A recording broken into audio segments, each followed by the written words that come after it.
Hallelujah praise the lord. எல்லாரும் கர்த்தருக்குள்ள சந்தோஷமா இருப்பீங்க நம்புறேன். ஆமென். மத்தேயு 19:26 இப்படியாக சொல்கிறது, மனுஷராலே இது கூடாததுதான், தேவனாலே எல்லாம் கூடும். மனுஷராலே இது கூடாததுதான், தேவனாலே எல்லாம் கூடும். ஆமென்.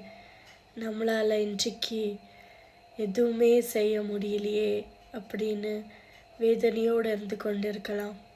ஆனால் அந்த காரியம் தேவனாலே வாய்க்கும். அவரால் எல்லாமே வாய்க்கும்.